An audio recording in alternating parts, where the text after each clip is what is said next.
Alors bonsoir à tous, bonsoir mesdames, bonsoir messieurs. Au nom de la Maïf du Puy-de-Dôme, je vous souhaite bienvenue au gymnase Honoré et Jean Fleury pour cette soirée de conférence-débat sur le thème du sport et de la jeunesse. Je remercie de leur présence les représentants du CROSS, du Comité régional olympique et sportif, Monsieur Lécuras, président du CROSS, et Michel Vasseur, vice-président, ainsi que tous les représentants des différentes instances sportives, les clubs, les comités, les ligues, le sport scolaire et son représentant ici, Monsieur Pascal Vacan de l'UNSS 63, les représentants de l'Office municipal du sport, notamment sa présidente Nicole Verlaguet, les représentants aussi de la direction départementale de la cohésion sociale, de l'université Clermont-Auvergne, notamment l'UFR STAPS. Je salue aussi la présence des parents et des jeunes qui sont parmi nous ce soir. Merci aussi à la ville de Clermont-Ferrand pour la mise à disposition de ce beau lieu habituellement voué à la pratique sportive. Et un grand merci également aux bénévoles des différentes sections du Stade Clermontois qui ont aménagé la salle pour vous accueillir ce soir. Cette conférence est le résultat d'un travail collectif entre les mandataires du conseil d'administration de la Maïf, dont mes collègues Séverine Bondier et Vincent Arnaud, que je remercie très sincèrement pour leur implication, et Sandrine Sauerbray, directrice du Stade Clermontois, qui a été une interlocutrice de qualité, efficace et à l'écoute, et avec qui nous avons eu le plaisir de travailler pour concrétiser ce projet. Merci à Jean-Michel Barlet, président du Stade Clermontois, pour la confiance qu'il nous a accordée dans l'élaboration de cet événement. Merci aussi au service Action Mutualiste de la Maïf et plus particulièrement à Marie Bréchet pour sa confiance et son aide logistique.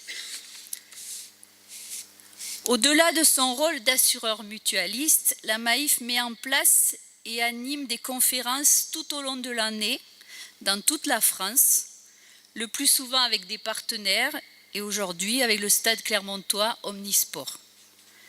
Ces réunions, ouvertes à tous, ont pour but de faciliter le partage d'expériences ainsi que la réflexion autour de thèmes variés chers à la Maïf, comme l'éducation, le développement durable, l'économie sociale et solidaire, l'économie collaborative et bien sûr le sport. Certaines de ces conférences peuvent être visionnées sur Internet. Vous avez sûrement remarqué les caméras dans la salle.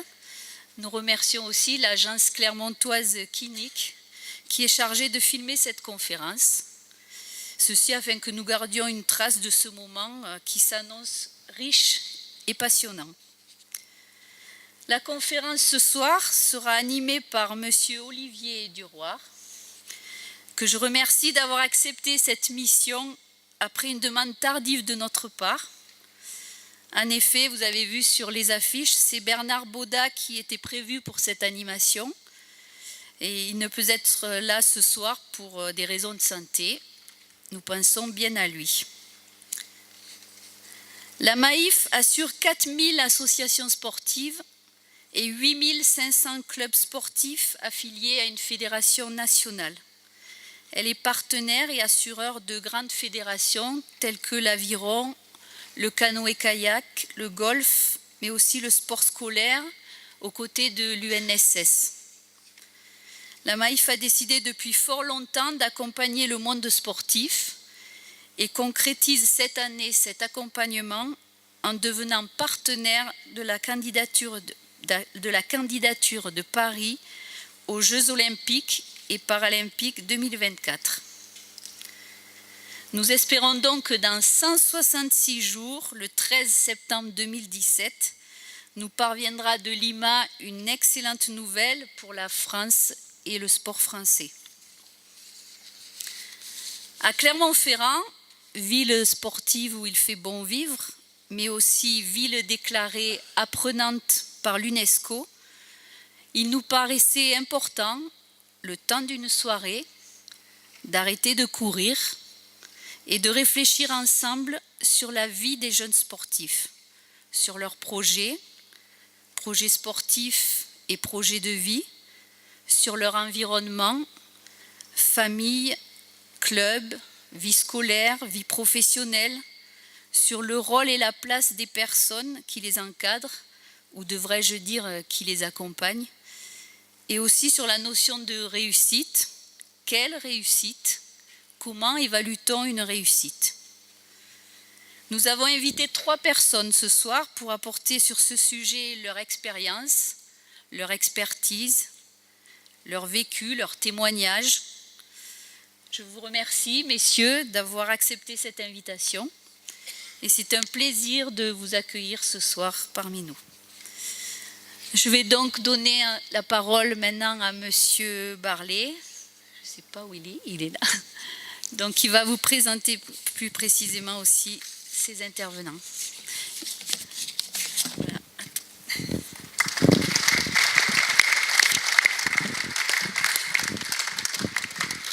Merci Laure. Bonsoir à tous. Pour le Stade Clermontois que j'ai l'honneur de présider depuis cette année, c'est un plaisir d'accueillir notre partenaire la Maïf pour cette soirée qui sera sur le thème du jeune sportif, quel accompagnement et pour quelle réussite. Lorsque mesdames Voringer et Bondier ainsi que monsieur Arnaud nous ont proposé de monter cette conférence dans le cadre de l'action mutualiste pour un accès à la connaissance et pour la campagne pour les JO de Paris 2024, nous avons immédiatement mis à disposition notre savoir-faire de grand club omnisport. Lorsque nous avons proposé à Philippe Dancos et Timothée Baumier de venir partager leurs connaissances de champions et d'entraîneurs avec vous, ils ont tout de suite répondu favorablement et je tiens à les en remercier chaleureusement. Philippe le perchiste est l'actuel entraîneur, comme vous le savez certainement, de Renaud Lavillenie.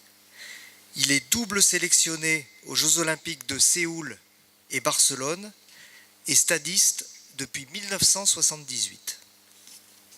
Timothée, le coureur à pied, est athlète de haut niveau en activité, premier français au marathon de Paris, professeur de sport et licencié au Stade Clermontois. La Maïf a choisi de faire intervenir Michel Verger, professeur de PS, docteur en sciences et psychologie du sport. Il nous présentera son point de vue sur la question posée. C'est une chance pour nous de pouvoir écouter leurs exposés et d'échanger ensuite avec des invités d'une telle valeur. Je profite de l'occasion qui m'est donnée pour remercier la ville de Clermont pour la mise à disposition de la salle et du matériel attenant. Je vais donc maintenant passer la parole à Olivier Duroir qui va animer cette table ronde. À la Maïf, on est assureur militant et au Stade Clermontois, on vit le sport depuis 1905 selon notre devise, ensemble avec passion. Excellente soirée à tous.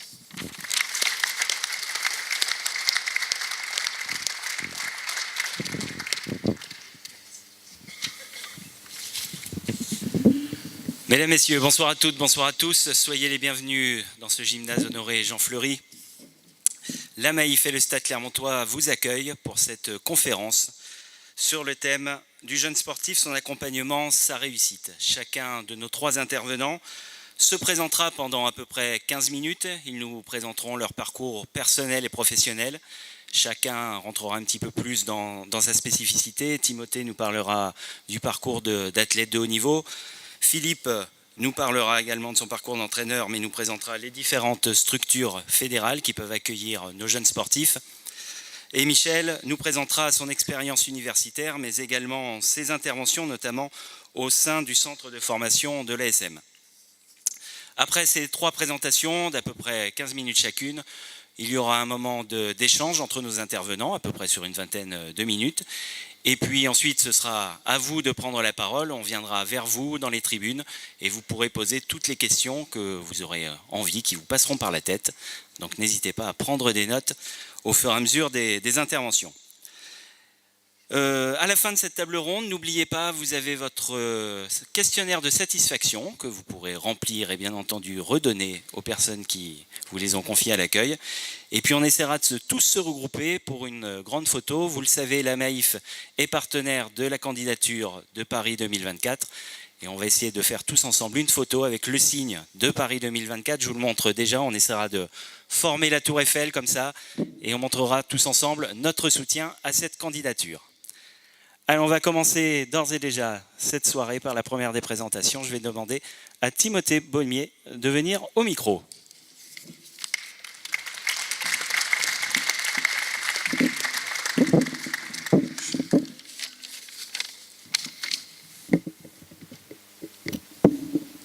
Bonsoir à toutes et à tous. J'en profite pour remercier la Maïf et le Stade Clermontois de me faire l'honneur de pouvoir intervenir ce soir. Et puis je me réjouis du nombre de personnes dans cette salle. Donc j'ai la lourde tâche de commencer les hostilités en vous faisant part de mon parcours personnel et en essayant de faire ressortir de ce parcours certains points clés, certaines situations que j'ai pu rencontrer. Et puis mettre l'accent aussi sur certaines personnes qui ont vraiment compté dans l'accompagnement vers le très haut niveau. Enfin vers le haut niveau, parce que le très haut niveau pour moi ce serait de faire les Jeux Olympiques, ce que je n'ai pas encore fait, mais en tout cas vers le haut niveau. Donc de manière très rapide, je fais de la course à pied, je suis sur marathon depuis 3 ans, mais je suis passé par des distances inférieures, 800, 1500 mètres, 5000, 10 000, voilà, j'ai fait un petit peu tout l'éventail de la course à pied. Et donc je suis encore en activité, j'ai actuellement 30 ans, et j'ai commencé vraiment à m'investir dans la course à pied à l'âge de 15 ans, donc c'est relativement tard par rapport à certaines disciplines, et d'où la spécificité de mon discours. Forcément, il y a peut-être des disciplines qui ne vont pas forcément s'y retrouver, parce qu'on est dans un sport à maturité relativement tardive, notamment quand on passe sur marathon. Donc j'ai organisé mon exposé en fait assez facilement en mettant l'accent sur 4 acteurs qui me paraissent vraiment clés dans mon vécu, dans la manière dont j'ai pu être accompagné en tant que jeune sportif. Alors le premier des acteurs, ça peut vous paraître simple, ou même parfois on a tendance à les oublier, c'est bien sûr mes parents.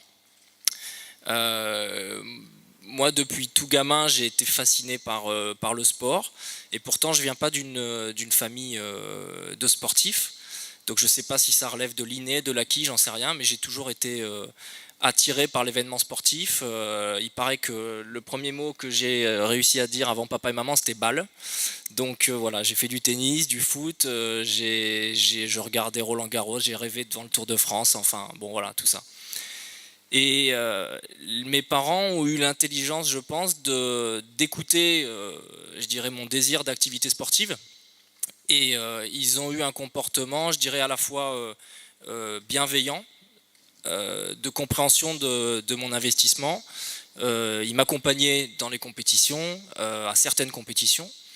Ils me posaient des questions, ils étaient plutôt fiers de mon parcours. Et en même temps, ils ont toujours eu une discrétion par rapport à cet accompagnement. Ils n'ont jamais été intrusifs par rapport au rôle notamment de mon entraîneur. Et ça, je pense que c'est très important, le rôle des parents.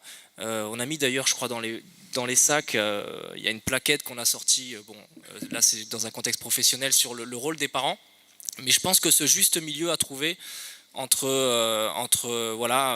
accompagnement, bien sûr reconnaissance, certaine fierté. Quand on est gamin, on a forcément besoin aussi de la fierté de ses parents. Mais voilà, une sorte quand même de juste milieu. Et c'était assez déstabilisant parce que même quand je faisais des performances qui pour moi étaient très bonnes, quand je faisais mon premier podium au championnat de France, je suis arrivé chez moi, c'est bien, tu as fait 3e, félicitations, mais finalement j'existais autrement que par le sport, aussi par mes parents, et ça permettait aussi de relativiser quand il y avait des mauvaises performances. Et donc voilà, j'existais en tant que Timothée et pas en tant que la star de la famille, le sportif, et voilà, il y avait une totale équité avec mes 3 frères. Et donc ça, je pense que c'est très important.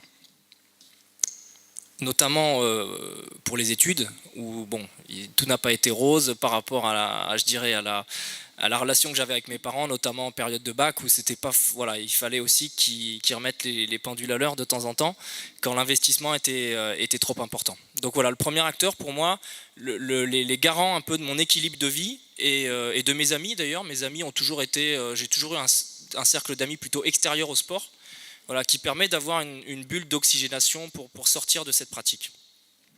Le deuxième acteur, c'est bien sûr mes entraîneurs. Alors mes entraîneurs, parce que j'en ai connu plusieurs, mais j'ai tendance à mettre en avant mes deux premiers entraîneurs, que vous devez peut-être connaître, bon, Xavier Verret et Marcel Cavatz, qui m'ont encadré de cadet junior à espoir. Donc, et pour moi, ces entraîneurs ont été vraiment les garants de ma formation sportive. Ils m'ont appris à donner du sens à mon engagement sportif. Ça, c'est important, surtout dans une discipline où en course à pied, où je dirais que l'effort c'est pas très ludique. Voilà, c'est moins ludique que du rugby, que du foot. Donc il faut arriver à donner du sens au fait de se surpasser. Et ça, c'est pas évident, et ils ont réussi à me le transmettre. La deuxième chose, je pense, qu'ils m'ont transmis, c'est, et je pense que ça, c'est la clé dans le haut niveau, c'est aimer s'entraîner et aimer la compétition. C'est-à-dire, et notamment quand vient l'échec, parce qu'à un moment il vient forcément, mais c'est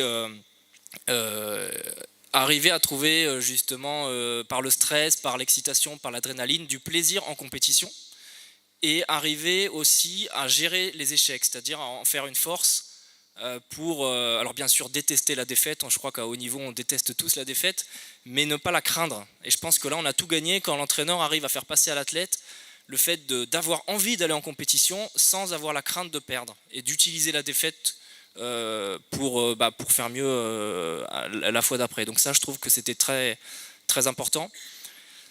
Ce que je voulais souligner aussi par rapport aux entraîneurs, c'est que je me suis jamais senti la propriété d'un entraîneur. C'est-à-dire que ils m'ont toujours respecté. Ils n'ont pas voulu qu'il y ait des résultats tout de suite, et ils ont vraiment respecté un plan de carrière sur le long terme. Ils auraient pu vouloir à tout prix que je fasse les championnats, que ce soit champion de France, décadé. Mais non, il y a eu une progressivité dans l'entraînement.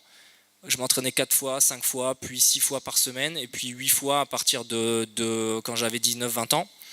Donc voilà, il y a toujours eu aussi un tuilage, on va dire, entre les différents entraîneurs. Et je pense que ça, c'est très important, que l'entraîneur ne s'approprie pas l'athlète. Et ça, c'est vraiment un point central, et je pense que voilà, je les remercie aussi pour ça. Le troisième, alors d'ailleurs, entre ces deux acteurs, je pense que le cocktail un peu magique, enfin, quand ça fonctionne bien, c'est quand les parents aussi arrivent à parler à l'entraîneur. Donc il y avait un respect mutuel, c'est-à-dire que mes parents respectaient le rôle de mon entraîneur. Mon entraîneur ne se souciait pas non plus de mes soucis personnels, enfin, chacun restait à sa place. Mais il expliquait aussi à mes parents la raison aussi de mon investissement. Il y avait un dialogue intéressant qui parfois, je pense, manque. Je dirais, l'athlète se retrouve au milieu de son entraîneur et de ses parents, avec parfois des divergences de point de vue. Et donc ça pour moi, c'était très important.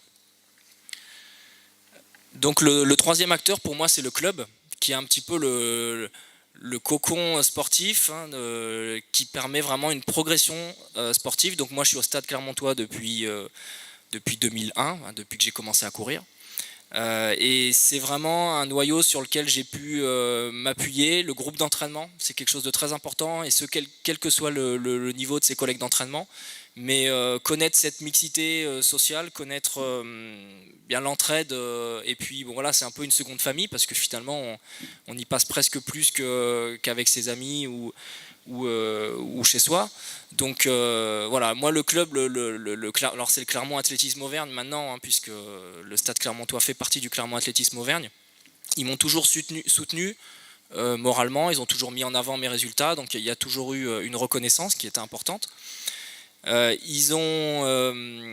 club a parfois fait passer mes intérêts personnels, je dirais, au détriment des intérêts du club. Parfois je devais faire les interclubs, mais j'avais un meeting de sélection, important pour pouvoir me qualifier à une compétition importante. Et voilà, c'est important que le club aussi, quand il y a un sportif de haut niveau qui est en pleine éclosion, ne pense pas qu'à ses résultats de club, mais aussi aux résultats de la tête dans son plan de carrière. Et ça, je pense que c'était très important aussi. Alors, qu'est-ce que je voulais dire aussi sur le club ? Ouais, soutien financier aussi par rapport à l'accompagnement pour les stages, aux aides qu'ils ont pu aussi me permettre pour tout ce qui est achat de matériel sportif, et puis une confiance aussi dans les périodes de blessures aussi, où on disparaît un peu de la circulation. Parfois j'ai eu des blessures qui m'ont éloigné des pistes pendant 6 mois, 1 an. Il y a toujours eu cette confiance du club. Donc pour moi, le club, c'est un peu le cocon, le noyau dans lequel vraiment on progresse sportivement. Et puis le 4e acteur, qui permet vraiment l'accession au sport de haut niveau, c'est tout ce qui est, pour moi, la Fédération française d'athlétisme, hein, c'est-à-dire les filières d'accès au niveau. J'ai eu la chance de côtoyer, donc d'être à l'INSEP pendant 2 ans, et donc de pouvoir bénéficier d'une structure où il y a vraiment toutes les clés en main pour réussir, ce qui m'a permis de passer un cap entre les années 2008 et 2010, avec un accompagnement médical, avec des soins, d'un suivi diététique, un suivi socio-professionnel aussi qui est important. La fédération m'a toujours accompagné, m'a toujours invité dans des stages régionaux mais aussi nationaux. Elle a participé au financement de ma formation pour le professorat de sport. Elle a participé financièrement à la prise en charge des coûts, parce que c'est un coût d'être dans une structure de haut niveau. Maintenant, je dispose d'une convention d'aménagement dans l'emploi au niveau de la DDCS du Puy-de-Dôme. Donc tout ça fait que on sent qu'on a tout en main pour réussir. Je sais pas, j'ai encore un peu de temps ? Ok. Donc voilà, pour moi, mes parents, garants d'un équilibre de vie, mon entraîneur, je dirais, garant d'une certaine éducation sportive et d'une formation sportive, le club, la progression sportive entre cadet et puis espoir, et puis enfin, je dirais, les filières d'accès au haut niveau, pour vraiment l'accession au très haut niveau. Donc pour conclure, je pense que grâce à ces 4 acteurs, je peux dire que j'ai eu, même si j'ai pas terminé ma carrière, à peu près, j'ai eu une réussite sportive, dans le sens où j'ai l'impression d'avoir pu exploiter mon potentiel, quel que soit le résultat finalement, quel que soit son niveau. J'ai l'impression d'avoir une carrière qui a été plutôt bien gérée, d'être allé au bout de mes capacités. Et je pense qu'on peut définir, enfin en tout cas moi je définis un petit peu la réussite sportive, quel que soit le résultat et quel que soit le niveau des personnes, quand on ressent qu'on a ce sentiment d'une carrière qui a été bien gérée et où on est allé au bout de ce qu'on pouvait faire. En parallèle, et là c'est vrai qu'il y avait quelle réussite au singulier sur le flyer, donc j'ai énoncé certaines autres réussites qui me paraissent indispensables. La réussite scolaire, professionnelle. Aujourd'hui, j'ai une situation professionnelle dans laquelle je m'épanouis. Une réussite aussi sociale. J'ai pas l'impression dans ma carrière d'avoir sacrifié ma jeunesse ou mon adolescence avec une pratique trop intensive, qui psychologiquement m'aurait coupé d'un cercle d'amis ou de mes parents ou quoi que ce soit. Donc là, pour le coup, je pense qu'il y a eu une réussite à la fois donc scolaire et puis une réussite un peu, j'allais dire, sociale. Et puis, j'ai réussi grâce à un accompagnement médical, parce que c'est pas anodin de s'entraîner 2 fois par jour, pour l'instant en tout cas, à conserver une certaine intégrité aussi physique et psychologique, parce que le sport de haut niveau est-il bon pour la santé ? Je ne sais pas, il faudrait une autre table ronde pour le faire, mais pour traiter le sujet. Mais en tout cas, voilà, j'ai l'impression d'avoir conservé une intégrité physique. Et ce qui me fait d'ailleurs penser que je crois que la définition officielle de la santé, c'est le bien-être, un état de bien-être complet, physique, mental et social. Voilà. Et donc, j'avais parié avec un copain que je faisais une citation dans l'exposé, donc je l'ai placé. Donc, ce que je veux dire par là, c'est que dès qu'on touche, en fait, le problème, c'est parfois on peut opposer certaines réussites. Il y a les réussites sportives, et puis il y a les réussites scolaires, et puis finalement, voilà, je pense qu'on ne peut pas opposer, parce que dès qu'on touche justement au social, au mental, et puis à la scolarité, on touche à la santé justement de l'athlète. Et je pense que ces trois réussites-là, elles sont au service de la réussite sportive. Alors je ne dis pas qu'il n'y a pas des périodes. Moi par exemple en ce moment je suis dans une période où je me pose la question, parce qu'il y a les Jeux en 2020, de m'impliquer vraiment que dans ma pratique sportive, avoir une convention au niveau professionnel qui me libère davantage. Donc il y a forcément des périodes. Mais globalement, si socialement, mentalement ou si professionnellement ça ne va pas, la pyramide s'écroule et la réussite sportive en pâtit. Donc ça, je pense que c'est très important. Enfin, je voudrais terminer par le fait que malgré tous les accompagnements dont j'ai pu bénéficier, j'ai toujours eu le sentiment d'être quand même le premier acteur de mon projet.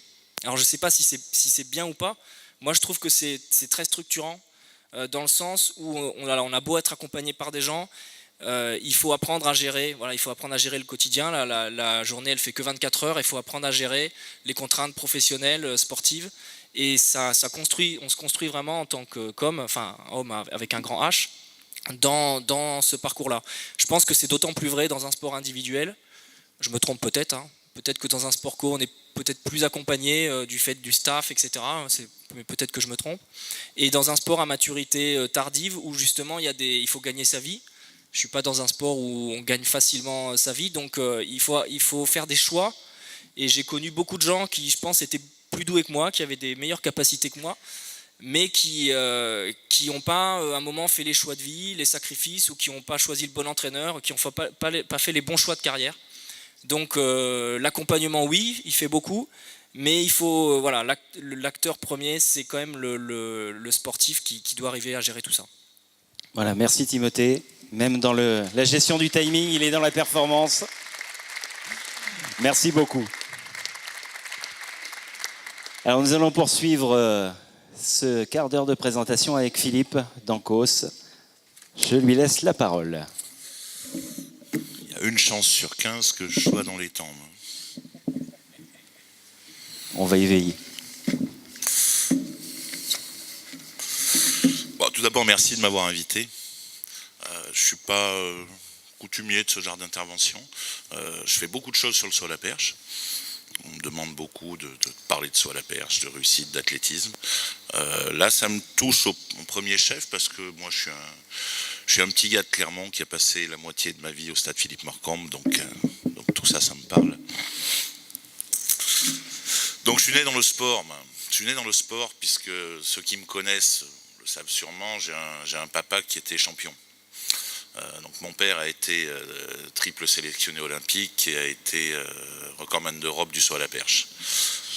Donc moi quand je suis arrivé, je savais déjà ce que c'était un stade, ce que c'était un championnat, je savais ce que c'était les Jeux olympiques.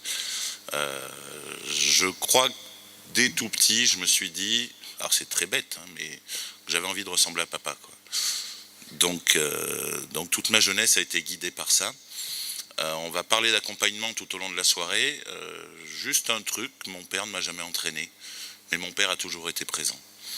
Donc il me supportait, il m'aidait, mais c'était pas le coach omniprésent sur le stade et à la maison.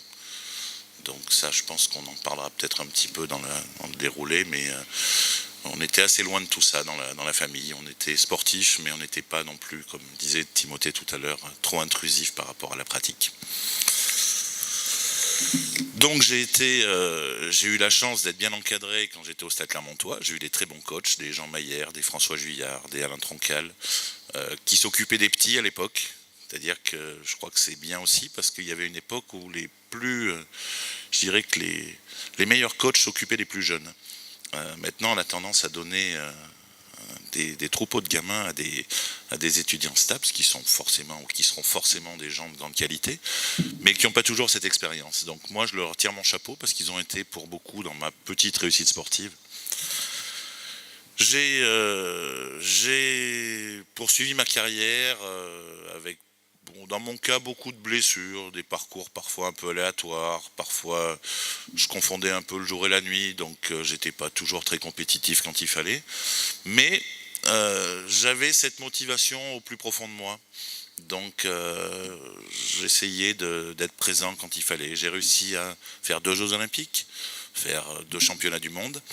Et puis est arrivé un moment, notamment lorsque j'ai essayé de me qualifier aux Jeux d'Atlanta, où ça n'a pas très bien marché, puisque là on m'a dit écoute mon gars, là tu as 29 ans, tu mets plus un pied devant l'autre, va falloir trouver autre chose.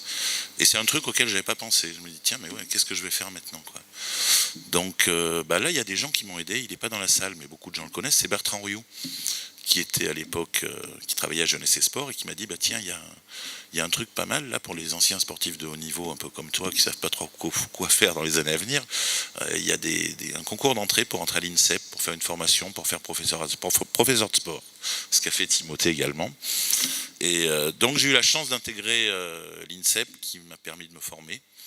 Et j'ai eu la chance ensuite d'être nommé à Clermont-Ferrand, où à partir de 98, j'ai été CTR d'athlétisme en charge des formations. Et à partir de l'année 2003, j'ai eu en charge donc le pôle de Clermont-Ferrand. Donc les pôles de Clermont-Ferrand, parce qu'on avait un pôle Espoir et un pôle France.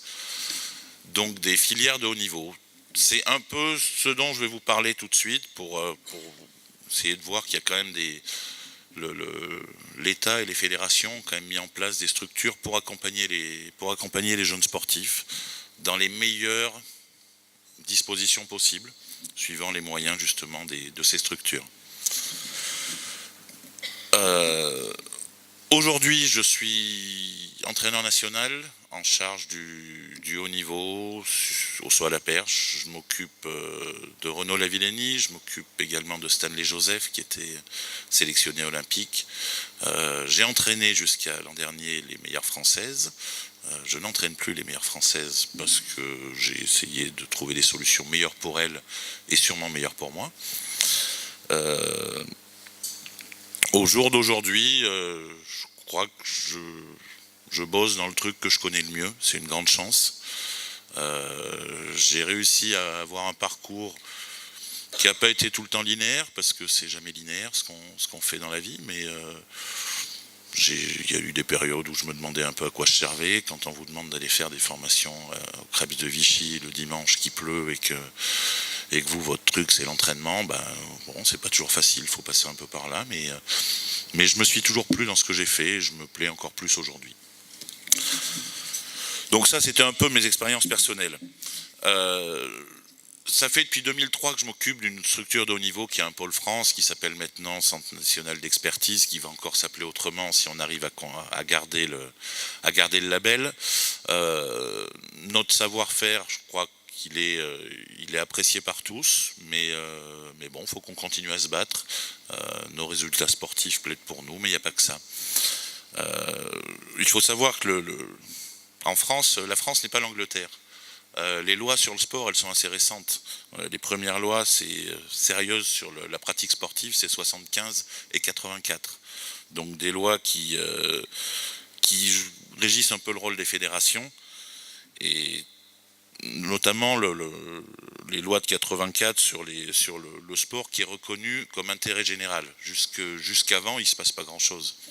Donc on a une histoire sur l'accompagnement des sportifs qui est assez jeune.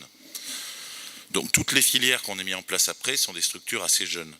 On a eu à partir de 74 des sections sportives, donc qui s'appelaient à l'époque sessions sport-études, où là on a pris conscience qu'il fallait peut-être mettre en place un système scolaire et sportif pour que les meilleurs ou les plus méritants ou les gens qu'on a détectés puissent réussir dans leur pratique sportive. Ça a ensuite évolué vers des CPEF, centres de perfectionnement et d'entraînement et de formation, où là on prenait en charge les études universitaires, puis c'est devenu les pôles, c'est devenu les PES qui s'appellent les parcours d'excellence sportive, et maintenant on est en train d'appeler ça, je crois, plan de performance fédérale. Bon, ça fait beaucoup de termes tout ça. Le but principal, c'est de tenir compte des besoins du sportif du moment où on le repère.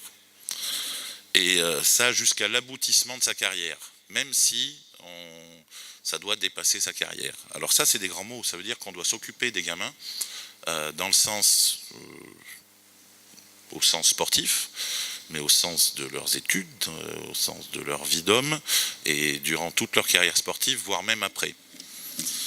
Alors, on essaie de mettre ça en place. Il y a une instance qui gère tout ça, qui est la Commission du sport national de haut niveau, la Commission nationale du sport de haut niveau, pardon, qui est présidée par un ministre des Sports, où il y a des représentants de l'État, du CNOSF, des sportifs de haut niveau, des juges, des arbitres.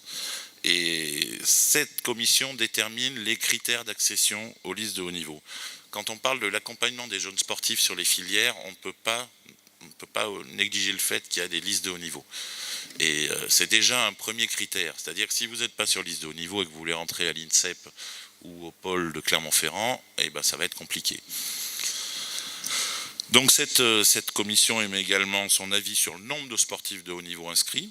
Elle donne son avis sur la validation des structures, que ce soit les parcours d'excellence sportive, donc les ex-pôles, et elle définit également les critères de sélection. Alors ces objectifs, c'est quoi? C'est la préparation sportive, c'est la formation scolaire, universitaire ou professionnelle, et c'est le suivi personnalisé.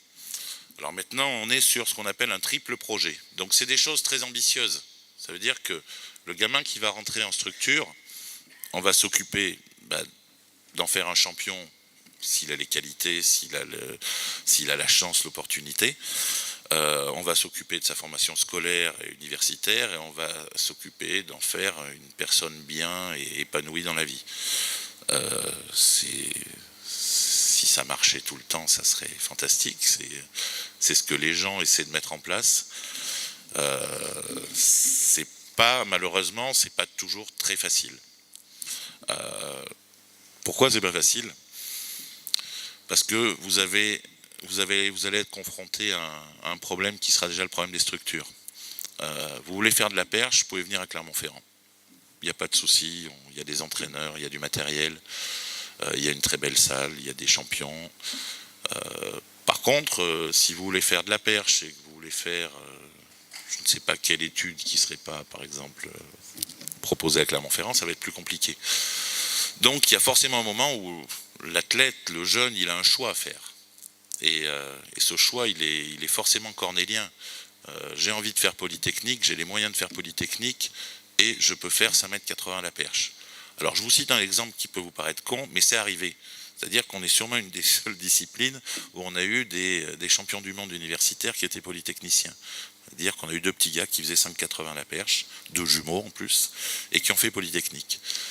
C'est forcément un exemple à suivre, mais c'est aussi forcément quelque chose de très très très très rare. Donc c'est toujours très compliqué de réunir tout au niveau études, tout au niveau sportif, sur le même lieu, sur la même unité de lieu. Moi, je voulais vous parler un petit peu de ce qui peut fonctionner, et notamment dont on a fonctionné depuis plus de 15 ans maintenant avec le pôle de Clermont-Ferrand. Donc ce pôle de Clermont-Ferrand, dont le financement est en grande partie grâce au Conseil régional d'Auvergne et à Jeunesse et Sport, de par la mise à disposition du personnel, on accueille plus ou moins 5 à 6 perchistes par année. Donc si vous comptez, ça fait, depuis toutes ces années, ça fait plus de 80 personnes qui sont venues à Clermont-Ferrand pour pratiquer le saut à la perche. On s'est toujours attaché à accueillir des gens qui avaient un vrai projet scolaire. On a eu beaucoup de demandes de gamins qui venaient en STAPS. Alors, ils viennent en STAPS, mais ils sortent de terminale STG avec un bac avec 9,99 de moyenne, et puis ils veulent aller en STAPS, ils veulent faire de la perche. On est toujours un peu réticent par rapport à des situations comme ça, parce que qu'est-ce qu'on en fait des gamins? C'est un peu la question. Moi, j'ai eu beaucoup de parents qui m'ont dit il veut être champion, il veut faire la Villénie dans la vie. Je dis oui, c'est bien de faire la Villénie dans la vie, mais il n'y a pas beaucoup de place. Donc on est confronté à ce cas-là, et on a beaucoup refusé de jeunes qui avaient des qualités sportives indéniables, mais dont on sentait que le projet scolaire, ça tenait sur 3 pattes, quoi. Même titre, on a toujours eu des problèmes avec avoir un internat efficace et simple pour les jeunes qui étaient ou mineurs ou scolarisés. Donc, bon, il y a sûrement des gens des fédérations ou des associations locales qui savent de quoi je parle. C'est très compliqué un internat dans un lycée quand vous avez des gamins qui le week-end doivent s'entraîner, qui rentrent tard de compétition, qui rentrent tard de l'entraînement. Donc nous on a fait le choix de, quitte à oublier quelques athlètes sur le passage, on prenait que des gens qui étaient universitaires. Ça a limité le nombre d'athlètes de haut niveau sur notre structure, ça a limité je dirais notre label. On a dû répondre à beaucoup de questions. Pourquoi vous prenez pas des moins de 18 ans, des moins de 20 ans? On justifiait ça par le fait que on veut pas être responsable de l'échec sportif et social de quelqu'un. Et on a toujours essayé de pas faire miroiter l'impossible. Surtout de nos jours. Vous ouvrez Internet, c'est blindé de situations à la con du style « c'était impossible, alors ils l'ont fait ». Oui, c'est bien, il y en a qui réussissent à gravir des montagnes. Mais quand on joue un peu avec son avenir, je crois qu'il faut être prudent. Tout le monde n'a pas la capacité d'être champion olympique, même si vous êtes dans la meilleure structure du monde, même avec le meilleur entraîneur du monde. Donc il faut arriver quand même à faire quelques choix qui sont parfois difficiles pour les athlètes. Même moi, il m'arrivait de dire à des gamins, non, je préfère que tu viennes pas. Tu viens pas parce que j'ai pas ce qu'il faut pour faire de toi un homme. J'ai peut-être ce qu'il faut pour faire de toi un gars à 5,50, mais un gars à 5,50, c'est rien dans la vie. Donc faut pas se tromper d'objectif, je crois. On a toujours essayé également de ne pas déséquilibrer le système par le trop grand nombre. C'est-à-dire qu'une structure, elle est efficace quand elle est souple, quand elle est réactive. Si on est obligé de gérer 250 personnes, ça nuit à la qualité de tout le travail, ça nuit aux performances de ceux qui sont déjà sur place. Et on a toujours eu à cœur même si parfois on pouvait être borderline sur certains trucs, le suivi médical qui n'était pas fait au bon moment, à l'heure. On a toujours été, je dirais, vraiment plus que motivé par la réussite sportive et le résultat. Sans tomber dans l'excès, en apprenant aux gamins que c'est pas facile, il suffit pas d'être là pour que ça marche. Si tu es là, il y a des chances que ça marche, mais il faut quand même que ce soit toi qui sois acteur de ton truc. Il y a des cas, je ne sais pas si les gens connaissent le saut à la perche, il y a un gars qui s'appelait Kevin Minaldo, qui est un très grand champion, qui a fait troisième au championnat d'Europe de saut à la perche en 2014, qui est sûrement un futur athlète à 6 mètres. Et là, il a voulu venir à Clermont-Ferrand, c'était en 2010 je crois.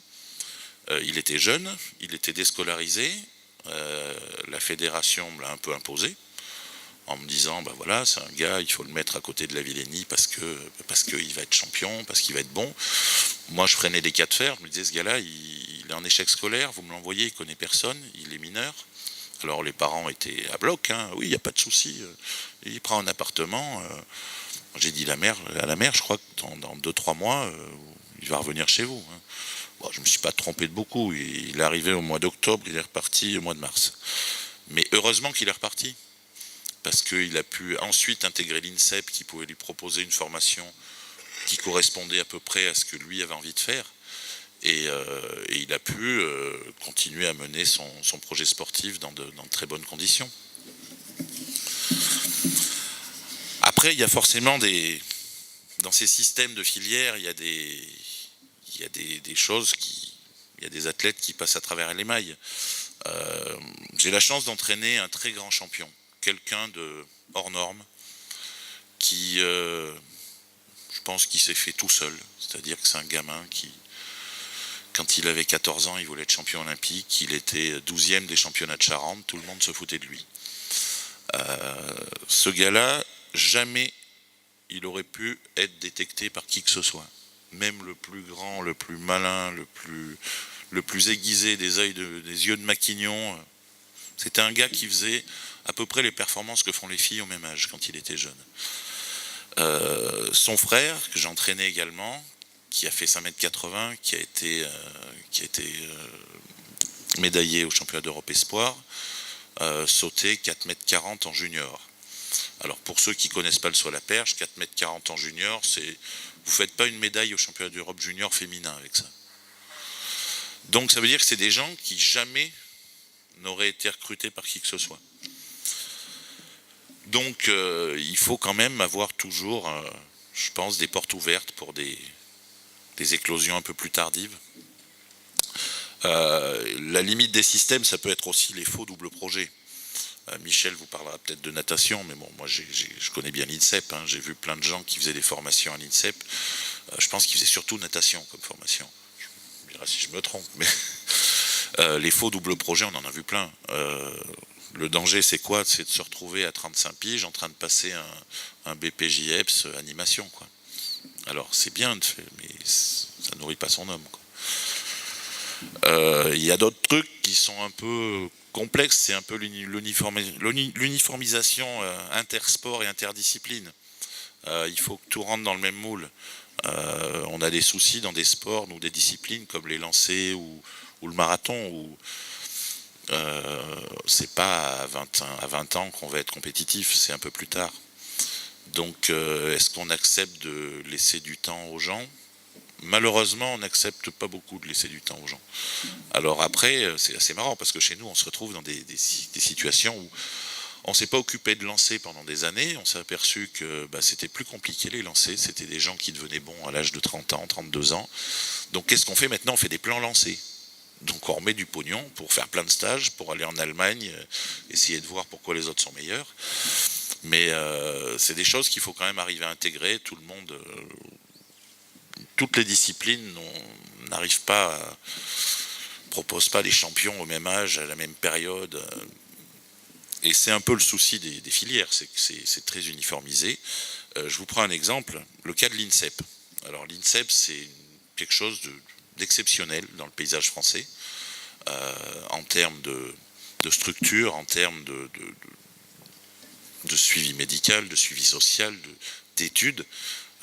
Je pense qu'à l'INSEP, on peut presque tout faire comme étude. Alors, c'est pas forcément sur site, mais on va trouver une convention avec telle école, avec tel truc. Le cas de... Alors ça va faire sourire tout le monde, mais Kevin Menaldo a fait une formation de DJ à l'INSEP. Ça peut paraître un peu con, mais il a quand même réussi à faire une formation de DJ à l'INSEP. L'INSEP a mis des règles drastiques concernant l'accès. On est passé en 2008, le pôle athlète de l'INSEP, il y avait 120 athlètes. Alors est-ce que les 120 avaient tous leur place à l'INSEP? Peut-être pas. Sauf que là, à la rentrée 2016-2017, il n'y avait plus que 23 athlètes sur le pôle. L'excellence sportive, d'accord, mais est-ce qu'on n'oublie pas un petit peu l'émulation qu'il peut y avoir si un athlète, un coach, ça marche pour le très très haut niveau. Pour l'accès au haut niveau, je pense que les groupes d'entraînement, c'est pas mal. Et dans les groupes d'entraînement, tout le monde n'est pas champion du monde. Donc je pense que là, on se tire un peu le mal dans le pied en oubliant que les champions, ils ont besoin aussi de partenaires, qui ne sont pas forcément les partenaires d'entraînement ciblés, référencés. Mais ça reste important d'avoir des groupes d'entraînement avec des gens qui s'entraînent ensemble. Alors Philippe, si tu le permets, je vais t'interrompre et puis on approfondira. J'ai juste un truc. Vas-y. Rio 2016, l'athlète c'est 6 médailles, l'INSEP c'est 0. Donc est-ce qu'il ne faut pas se poser des questions? J'ai fini. Voilà, mais c'est une bonne conclusion. Et on reviendra sur certains points tout à l'heure pendant la partie débat. Merci beaucoup Philippe. Il y a déjà plusieurs aspects communs entre les deux interventions qu'on pourra développer un petit peu plus tout à l'heure. Et je vais demander à Michel Verger de prendre le relais. Voilà, vous pouvez l'applaudir. Merci pour lui. Bien. Bon, merci à vous. Merci pour la Maïf de m'avoir invité pour un petit peu vous présenter ce qui concerne la préparation mentale, tout ce qui est psychologie. Ah, bon. Donc, je vais me présenter et je vais vous expliquer ce qui m'a permis de changer complètement ma vision des choses à partir de l'âge 22-23 ans et ce qui m'a fait travailler sur la psychologie du sport et en particulier la préparation mentale. Alors, je suis clermontois, j'ai appris à donc faire pas mal de sport au sein de différentes activités comme le basket à la SPTT Clermont-Ferrand, la natation au Stade Clermontois. J'ai aussi participé à des rassemblements qui étaient organisés au Stade Clermontois en athlétisme, en particulier pour le biathlon moderne. Puis après, j'ai continué les études.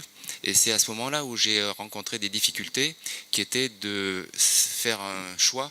J'avais 18 ans, 18-19 ans, est-ce qu'il fallait que je réponde en natation à des choix qui étaient le haut niveau, ou est-ce que je restais dans la région pour à la fois poursuivre la natation, puisque j'avais choisi cette discipline, et en même temps poursuivre la natation.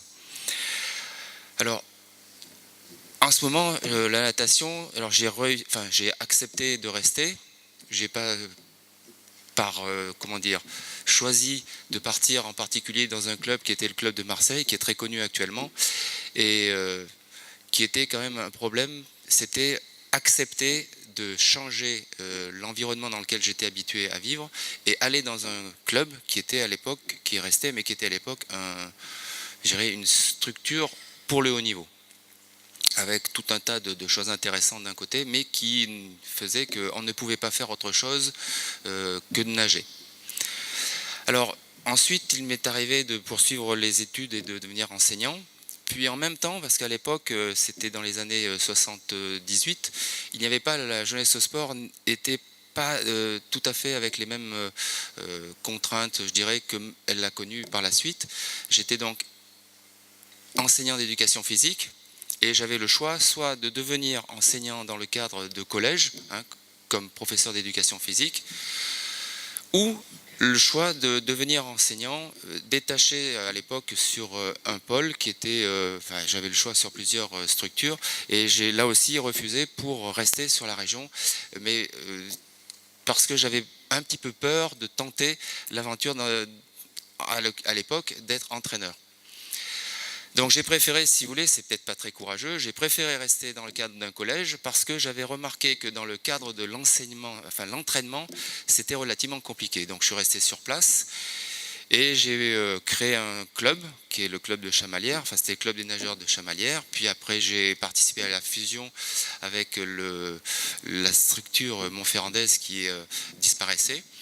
Et j'ai eu la chance de garder des gens qui m'ont permis de continuer à rester dans l'entraînement et la performance, ce qui m'a amené en 80 de faire partie de la structure qui naissait, qui était un centre national d'entraînement à l'INSEP, que la Fédération française de natation avait mis en place. Et donc c'était la mode à l'époque. Je ne pensais qu'à l'entraînement sur des orientations qui étaient surtout le développement des ressources énergétiques, la biologie, mais donc il y avait des modes dans cette orientation qui faisait qu'à l'INSEP, on avait donc mis pendant 2 ans, j'avais été amené à m'occuper de tout ce qui était détection, sélection, orientation avec Philippe Dumoulin, qui était à l'époque le responsable de la section sport-études de Vichy. Et c'est là qu'a été le gros souci pour moi, c'est de voir que ce que j'avais vécu et qui m'intéressait, mais je n'avais pas osé faire le pas, j'ai vu pas mal de jeunes, eux, qui avaient fait le choix de venir à l'INSEP, à un âge relativement jeune, dire 13-14 ans, et pendant 2 ans, on a travaillé, on a essayé d'identifier donc les talents, mais uniquement sur les aspects la physiologie et la planification des entraînements, en oubliant complètement tout ce qui était du domaine de accompagner ces jeunes athlètes de 14-15 ans et mettre en place des choses qui prennent en considération donc les changements importants qu'allaient rencontrer ces jeunes. C'est à ce moment-là que je me suis dit, bon là il y a des choses qui ne me convenaient pas, il y a eu quelques problèmes que je ne pouvais pas accepter, et ça m'a amené à entrer dans le domaine de la psychologie parce que c'était, je pense, un élément qui me semblait important, qui me permettait de mieux comprendre déjà ce que je faisais dans le cadre de l'entraînement au Chamalières-Montferrand et de mieux comprendre, entre guillemets, comment on pouvait permettre à des gens dans des structures comme la section sport-études de Vichy comment on pouvait aider ces gens à faire face à toutes les contraintes, et Dieu sait si elles étaient compliquées à gérer, pour les athlètes, enfin pour les nageurs, mais également pour les parents. Et j'ai eu la chance en 1985, 1986 de pouvoir reprendre des études avec quelqu'un qui était à l'INSEP, qui s'appelait Edgar Thiel et qui avait créé le département de psychologie du sport, et de vraiment, grâce à ces études, de mettre un pied dans tout ce qui était de l'ordre de la psychologie dont tout le monde parle, mais hélas, peu de gens mettent en place concrètement ce qu'il faudrait, entre guillemets, mettre en place pour gérer à la fois les difficultés que rencontrent les jeunes, mais également les parents et aussi les entraîneurs, parce que souvent ils sont dans des difficultés compliquées. Alors tout ça parce que vous avez plusieurs ministères, l'AGE Sport et l'Éducation nationale, qui souvent sont des structures ou des systèmes qui ont du mal parfois, parce qu'ils connaissent les uns et les autres des difficultés, des contraintes, et ils ont du mal à mettre en place des situations où ils vont pouvoir essayer de résoudre certaines difficultés que rencontrent les athlètes ou les parents, et ainsi que les entraîneurs. Alors, ce que je vois, enfin moi j'interviens maintenant comme préparateur mental dans le cadre d'un centre de formation à l'ESM. Depuis 1999, j'ai commencé à travailler avec les professionnels en 99 parce que le rugby était encore pas professionnel, même s'il y avait des structures qui existaient. Et dans les années 99 jusqu'en 2001, il y a eu énormément de difficultés à mettre en place ce qu'on appelle la gestion mentale pour les sportifs, mais également pour les entraîneurs qui, à l'époque, dans cette spécialité, le rugby, il n'y avait pratiquement pas de formation concernant la préparation mentale. Je ne parle même pas pour les jeunes sportifs, parce qu'à l'époque, c'était une discipline en rugby qui n'était pas du tout très développée en termes de l'entraînement. On s'entraînait 2-3 fois par semaine, et c'était vraiment une discipline très en retard à ce niveau-là. Alors, il y a un deuxième aspect, c'est que j'ai eu 2 enfants, 2 filles, qui ont commencé la natation, mais également d'autres disciplines. Et ce qui est important, là je parle en tant que parent, c'est une autre casquette, donc c'est tout simplement d'avoir une conception, de comprendre que quand on a des enfants, c'est un choix, quand on peut, c'est d'amener les enfants à avoir des projets qui les amènent à développer un ensemble de pratiques. Et elles ont donc les 2 filles, alors là je leur ai pas donné le choix avec ma femme, on est ensemble, ensemble, on a une formation d'enseignant d'éducation physique, ce qui fait que nos enfants, on leur a pas donné le choix, elles ont fait tout un ensemble d'activités qui les ont amenées à découvrir tout un ensemble de pratiques. Et il existe dans certaines structures de la région ce qu'on appelle du multisport, c'est-à-dire qu'elles ont été en particulier à l'AS Montferrandaise sur une structure où en 2 ans, eh bien, elles ont elles ont participé à différents stages où tous les mercredis, elles avaient la possibilité donc de pratiquer, je crois que c'était 9 sports, qui était donc la possibilité pour elles eh bien, de vivre un ensemble d'activités qui n'étaient pas des compétitions, mais qui étaient des pratiques sportives. Ce qui leur a permis, et je pense que ça c'est important, le fait d'avoir participé à ces différentes pratiques, eh bien, ça leur a permis de ensuite choisir le sport, et elles pouvaient le faire. Souvent, ce qui est souvent remarquable, c'est de voir que les enfants ne choisissent pas les activités sportives, ou d'autres d'ailleurs, mais le fait de donner la possibilité aux enfants de pratiquer un ensemble d'habiletés motrices, qu'elles soient sportives ou pas, permet ensuite qu'elles peuvent choisir donc une habileté en particulier. Alors, tout ça pour vous dire qu'une de mes 2 filles a fait du handball, mais à un niveau, je dirais, départemental. Elle a fait du handball à Cournon, et puis à un moment donné, elle a arrêté, mais pas du tout à cause de l'activité physique, mais parce qu'en dehors de ça, elle a eu des expériences et un accident en particulier qui fait qu'elle a été obligée d'arrêter pour X raisons. Et puis une deuxième fille qui, elle, a choisi de faire du haut niveau dans une discipline, en natation. Et c'est là où moi, la casquette de parent a été relativement difficile à gérer parce que j'ai refusé d'entraîner, et parce qu'il y a tout un tas de situations qui ne sont pas faciles. Entraîner ses enfants, c'est pas simple, mais également en tant que préparateur mental, c'est pas aussi facile de gérer les différents comportements ou les avis que peuvent avoir vos enfants. On croit les avoir. Le danger, c'est qu'on croit on croit connaître parfaitement ses enfants, et en définitive, on s'aperçoit que, eh bien, vous les avez 1 heure par jour, et en définitive, ils vivent énormément de temps dans les collèges, dans les lycées, dans des structures sportives, et en définitive, ils apprennent plein de choses qui vous échappent en tant que parents. Mais cela dit, c'est relativement compliqué. Alors, je vais peut-être être en difficulté avec Timothée et Philippe, mais je dirais que quand ma fille en particulier a fait partie d'une structure qui était juste à côté, là, au Stade Clermontois, en relation avec le lycée Blaise Pascal, je me suis aperçu qu'il y avait énormément de difficultés entre les gens qui travaillaient dans le club et les gens qui travaillaient au lycée. Et tout simplement parce que les enseignants du collège ou du lycée, eh bien, ne connaissaient pas les gens qui travaillaient dans le club. Voilà. Ils se connaissaient, mais de manière très très évasive.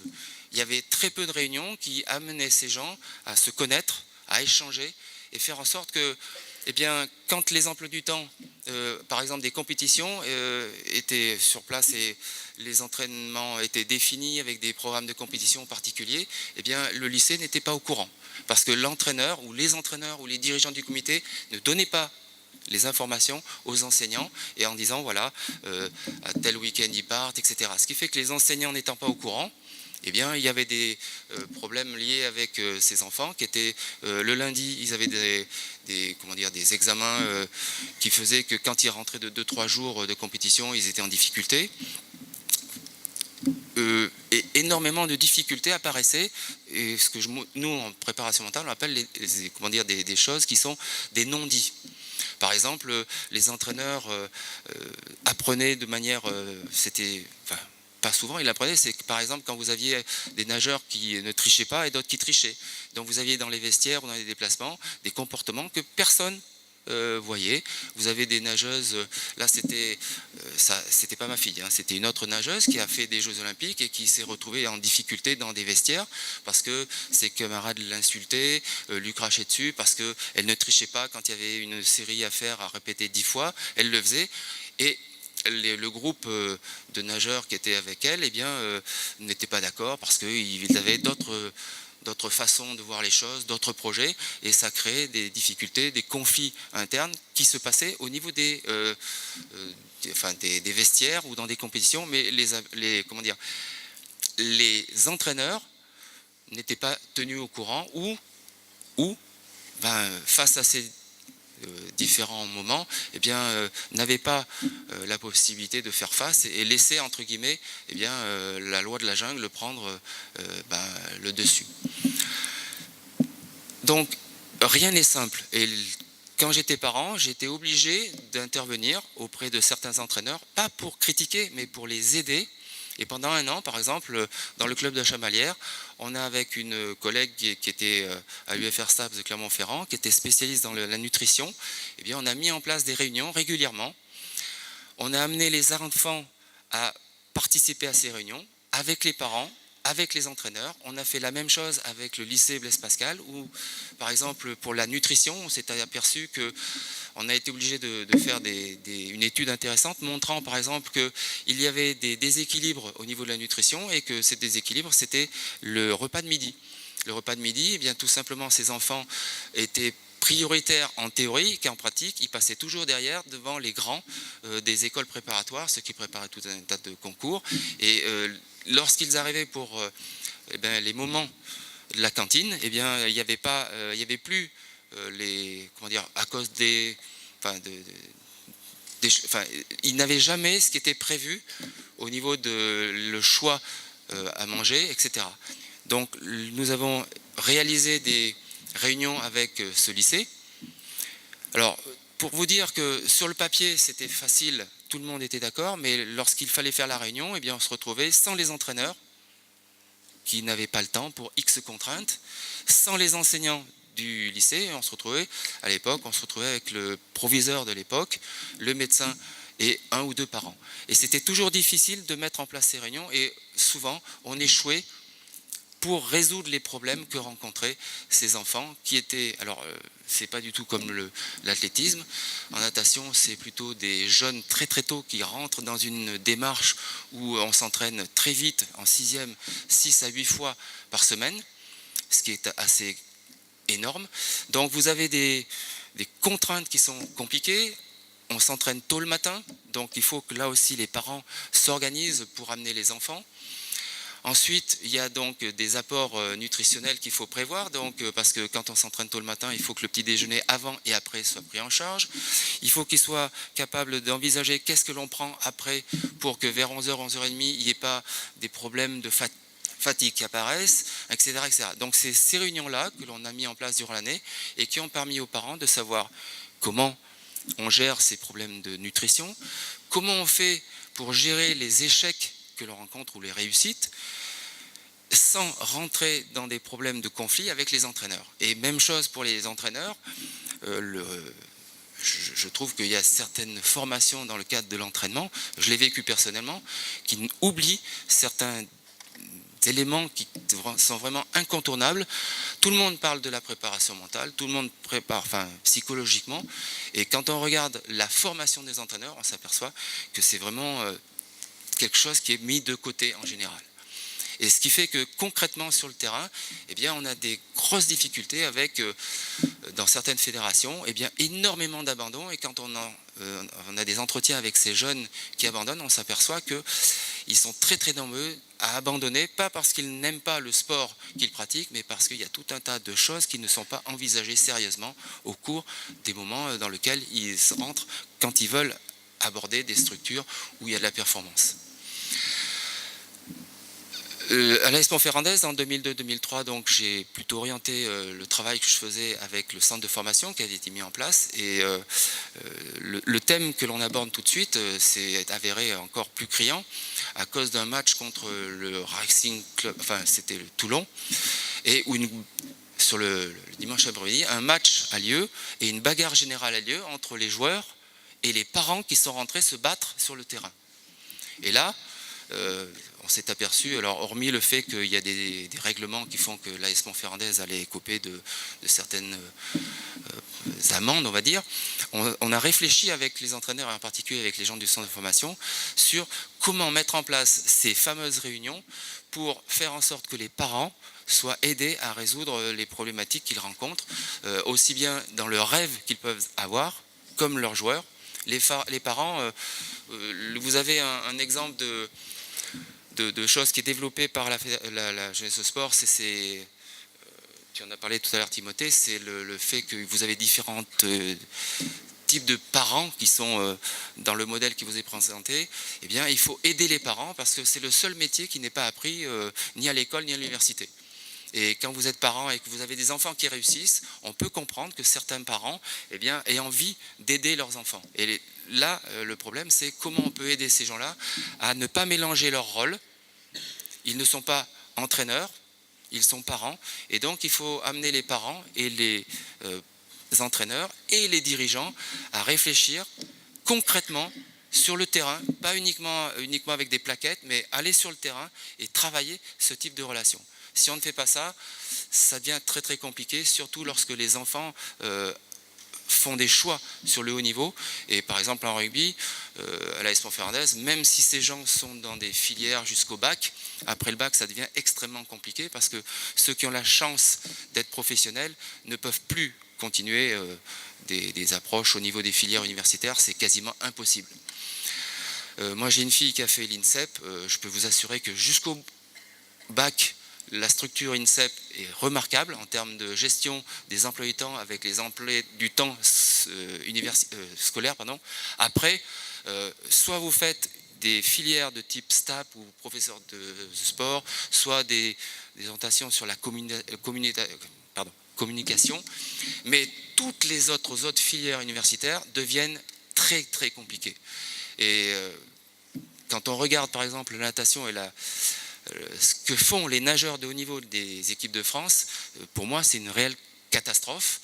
C'est pour ça que d'ailleurs beaucoup de jeunes, surtout les filles, certains garçons arrêtent le haut niveau et partent dans les universités américaines pour justement pouvoir bénéficier d'emploi du temps aménagé entre une filière, je dirais n'importe quelle filière, avec le haut niveau dans le cadre de leur spécialité, mais en mettant de côté pratiquement le projet en France, un projet de haut niveau. Si vous regardez d'ailleurs les nageurs de très haut niveau de l'équipe de France, quand vous regardez ce qu'ils font, hormis la natation, pour moi c'est quelque chose de très très compliqué d'envisager pour eux autre chose que, on va dire, maître nageur ou de l'entraînement dans le cadre de structures, par quelques exceptions. Donc c'est vraiment quelque chose. Et alors le problème du centre de l'AS Montferrand, c'est les meilleurs éléments qui deviennent professionnels. Eh bien, je pense que là aussi, il faut vraiment les aider parce que ils ne sont pas tous dans des conditions qui vont leur permettre de mettre en place quelque chose qui leur permet de devenir professionnels et en même temps réussir sur le plan professionnel des filières internes, universitaires, on va dire. Alors, merci Michel, je vais me permettre de t'interrompre. Vous pouvez l'applaudir, merci beaucoup. Oui, un petit mot de conclusion, bien sûr. Juste vous dire que si vous ne mettez pas en place ce type de réunion dans lequel il y a des échanges concrets sur le terrain, avec un document d'accompagnement, eh bien, vous ne résoudrez pas tous les problèmes que vont rencontrer les parents dont les enfants accèdent au haut niveau. Voilà, merci beaucoup. Alors justement, ça va faire une transition toute trouvée parce que ça fait partie des choses qui sont beaucoup revenues de vos trois interventions, c'est l'environnement. Timothée, tu parlais tout à l'heure dans ta conclusion, tu disais que tu t'étais toujours senti acteur de ton projet. Est-ce que pour toi c'est un élément indispensable à la réussite? Est-ce que l'un de vous trois a des exemples de personnes qui étaient plus portées plutôt qu'acteurs de son projet et qui a tout de même réussi? Ou est-ce que c'est un élément essentiel? Timothée. Alors, moi j'ai envie de dire que j'avais pas trop le choix. Parce que, comme je l'ai dit, on est dans une discipline, alors sauf quand on est très très fort, comme Renaud, qui n'a pas de souci pour vivre de sa passion et du coup qui peut être porté par ses résultats. Moi, forcément, j'ai dû aller au bout d'un projet professionnel pour gagner ma vie, pour organiser mon temps. Au début, j'ai été muté, j'ai eu mon premier poste à Moulins, etc. Je suis dans un contexte qui m'oblige à être acteur d'un projet qui est peut-être plus complexe que certaines personnes, comme les nageurs de l'équipe de France, ou qui nagent toute la journée et qui ont que ça, qui sont que ça à penser, on va dire. Donc ça dépend. Alors c'est de ma faute, je devrais courir plus vite, tout simplement, pour pouvoir justement vivre de ma passion. Mais je pense qu'on s'adapte tout simplement au contexte. Et moi, j'ai été obligé d'être acteur de ce projet, quand d'autres peut-être ont plus de facilité du fait de leur discipline. C'est vrai que quand on est footballeur professionnel ou rugbyman professionnel, on a un accompagnement peut-être qui est plus approfondi que quand on est athlète de haut niveau, tout simplement. Alors je ne sais pas si c'est une réponse très précise, mais je pense qu'on s'adapte un petit peu, on est obligé de s'adapter à la situation.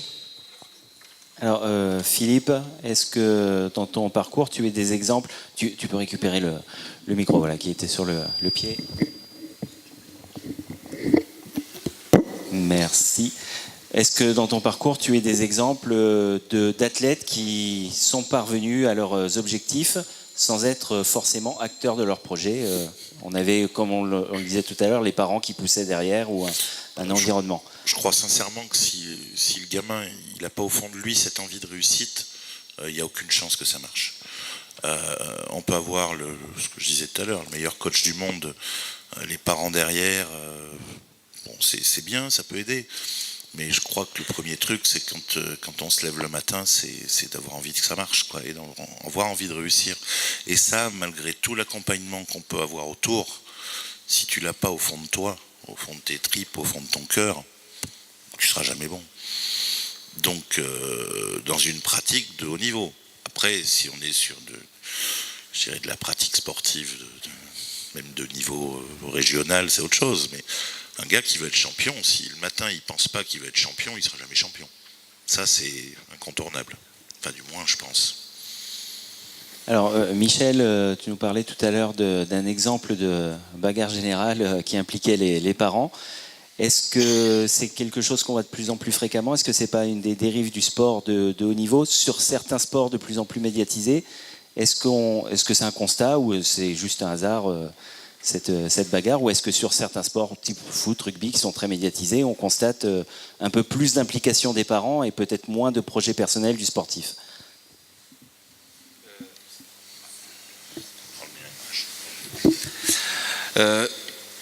Je pense que les bagarres, ça existe dans les sports collectifs. Si vous faites, par exemple, sur Internet, vous allez sur le football américain, vous verrez des bagarres de parents, c'est quelque chose de régulier. Alors, en rugby, nous, le problème qu'on avait à ce départ-là, c'est qu'on a des parents qui sont très investis. C'est-à-dire que vous avez dans ce club des gens qui ne sont pas de Clermont, mais qui viennent d'Issoire, de Thiers ou de tout un ensemble de lieux. Et donc, les parents viennent régulièrement. Et donc, ils sont investis. Et il y a tout un ensemble de comportements qui font qu'à un moment donné, on ne les aide pas à résoudre ces problèmes. Je vais vous donner un exemple. Il y a une dizaine d'années, on a mis en place avec les entraîneurs, suite à cette bagarre, une fiche qui leur permet de comprendre comment les entraîneurs procèdent pour mettre en place une équipe. Il y a tout un tas de choses, de données qui sont importantes et que les parents, si on ne leur donne pas cette fiche, on peut comprendre qu'ils sont en difficulté, à savoir que leur enfant qui vient s'entraîner tous les jours, il y a tout un tas de déplacements, il y a tout un tas de choses que les parents mettent en place. Eh bien, si on ne leur explique pas à partir de cette fiche la manière dont un entraîneur est face à une complexité importante pour créer cette équipe, eh bien, il y a tout un tas de comportements qui ne seront pas maîtrisés. Pareil, si on ne leur explique pas que chaque année, il y a des gens qui vont rentrer au centre de formation et d'autres qui ne vont pas rentrer, et qu'il y a tout un tas d'éléments qui sont pris en considération, et si on n'explique pas ça aux parents, on peut comprendre qu'ils sont en colère, entre guillemets. Et donc il y a tout un tas d'informations ce que je fais avec Frida Mazo actuellement, c'est ça. On a des réunions où on informe les parents d'une certaine forme de réalité. C'est-à-dire qu'il y a des jeunes, maintenant c'est de plus en plus important, leur faire comprendre par exemple que pour les gens qui ont 13, 14, 15 ans, l'important c'est, certes, on va gagner certains matchs, on va en perdre, l'important c'est la formation. Pour leur faire comprendre que le but du jeu, c'est pas de devenir nécessairement champion de France cadet, mais c'est apprendre à vivre dans un contexte particulier qui vit la formation.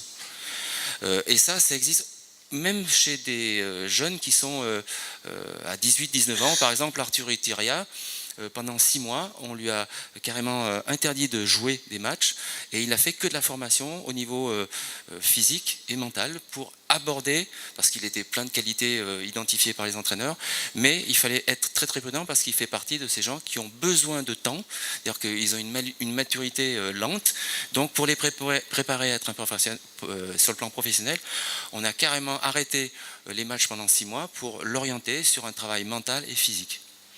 Et en même temps, on a expliqué pourquoi on faisait ça aux parents, pour qu'ils ne soient pas surpris de ces décisions qui pouvaient les surprendre, parce que souvent, ils ne pouvaient pas comprendre qu'un jeune international fasse cette démarche-là avec le club. D'accord. Alors là aussi, ça me permet une transition. On a beaucoup parlé d'école. Bien sûr, on a affaire à des jeunes sportifs. Donc, je suppose que pour vous trois, la priorité, c'est le parcours scolaire. Comment est-ce qu'on va réussir à gérer un athlète qu'on sent avec un gros potentiel pour devenir un athlète de très haut niveau, mais qui est en échec scolaire? Est-ce que c'est possible? Est-ce qu'un athlète de haut niveau est forcément quelqu'un qui a une réussite à l'école? Comment vous abordez ces sujets? Philippe, peut-être, pour commencer? Ah bah si on avait... Et où est la priorité entre l'école et le sport lorsqu'on a quelqu'un qui a vraiment un très gros potentiel? Je dirais que heureusement que le sport existe pour certains, parce que ça leur permet vraiment de s'épanouir. Après, les notions d'échec scolaire, c'est sûr que c'est des normes. Est-ce qu'on est obligé de refuser l'accès à une structure de haut niveau à quelqu'un parce qu'il est nul à l'école? Bon, pourquoi il est nul? Est-ce que oui, peut-être qu'il pourra s'améliorer, peut-être qu'il y a moyen de trouver un truc où il se sentira un peu plus à l'aise. C'est un débat qui est pas nouveau, qui peut même être sans fin, mais je crois que les gens qui ont la chance d'avoir un petit talent dans un truc, ça n'engage que moi, hein. Mais je crois que quand on a un petit talent dans un truc, c'est quand même vachement bien quand on essaie de l'amener au bout, quoi. Et puis bon, les difficultés scolaires, c'est sûr que c'est quelque chose qui est compliqué, qui est embêtant pour les parents. Je dirais que sans tomber dans la championnite à tout prix, comme on peut voir chez des jeunes qui à 12 ans sont déscolarisés pour espérer gagner Roland-Garros un jour, ça c'est peut-être l'excès. Puis est-ce qu'ils ont vraiment un petit talent? C'est pas sûr. Peut-être que c'est juste le boulot depuis l'âge de 5 ans, j'en sais rien, je suis pas expert, mais je crois que faut quand même laisser la chance aux gamins qui ont envie de rêver, quoi. Et puis bon, leur rappeler que sans un minimum, même quand on est champion, on peut finir avec pas grand-chose, quoi. Mais ça, ils le savent, mais quand on est dans l'action, on l'oublie vite. Il n'y a rien de plus facile que de faire 10 ans ou 15 ans de sport de haut niveau. On vous connaît, on vous reconnaît. Si vous avez un peu de bol, vous prenez un peu de rond, c'est agréable. On peut s'acheter des trucs, on peut faire des projets. Et puis malheureusement, si on n'a rien prévu après, ça tombe vite tout ça. Donc bon, c'est la complexité aussi du sport de très haut niveau, hein. Ça se saurait si tout était facile et si tout était linéaire. Il y a une après-carrière, et malheureusement, l'après-carrière, elle n'est pas toujours simple. Quel que soit, je dirais, le niveau de pratique, hein. Moi j'en connais, hein, des champions olympiques qui sont un peu dans la galère, quoi, qui vivent plus ou moins bien le fait d'être plus l'être, quoi. Mais je crois que pour revenir à la question, je crois que quand il y a une petite lueur, une petite étincelle, faut quand même oser le truc, quoi. Alors Michel a un avis là-dessus, et là en plus je vais m'adresser au psychologue du sport en ajoutant un petit paramètre. Que se passe-t-il en cas de blessure qui peut conduire à l'arrêt d'une future carrière sportive? C'est un élément aussi qui... Bien sûr. Comment est-ce qu'on peut gérer tout ça? Alors là, de toute façon, il faut savoir que les blessures sont des choses incontournables, hein, dès l'instant où on envisage une pratique bi-quotidienne, même sans être à haut niveau, hein.